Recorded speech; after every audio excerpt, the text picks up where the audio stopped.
होते आपल्यासोबत ज्येष्ठ वरिष्ठ विधिज्ञ असीम सरोदे आपल्यासोबत आहेत।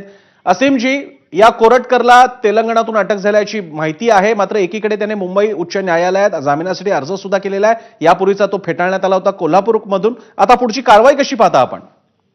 आज कोल्हापूरच्या केस उच्च न्यायालयामध्ये लिस्टेड होती, परंतु त्याला जर अटक झाली असेल तर तो अर्ज आपोआपच रिफ्लेक्शन होतो, कारण तो इंटरिम जामीन मिळावा याच्यासाठी होता सुरुवातीला, आणि आता अतिशय तरी बिल मिळावी म्हणून आता अटक झालेली असेल त्याला रेग्युलर जामीनचा अर्ज करावा लागेल। हा अर्ज काढून घेईल आणि त्यानंतर जामीनच्या अर्जावरची कार्यवाही होऊ शकते। परंतु आता तेलंगणामध्ये पोलिसांनी अटक केली आहे, मला माहिती नाही नागपूरच्या केली की कोल्हापूरच्या केली।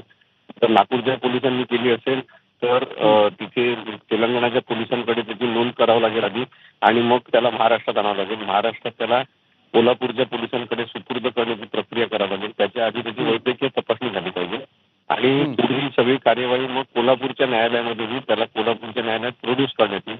जे 2 FIR इतर आहेत, जालना इथे एक FIR आहे, नागपूरला सुद्धा FIR आहे, हे दोन्ही FIR कोल्हापूरला ट्रान्सफर करण्यात येतील आणि तिन्ही FIR वरची कार्यवाही ही आता कोल्हापूरच्या न्यायालयात चालेल।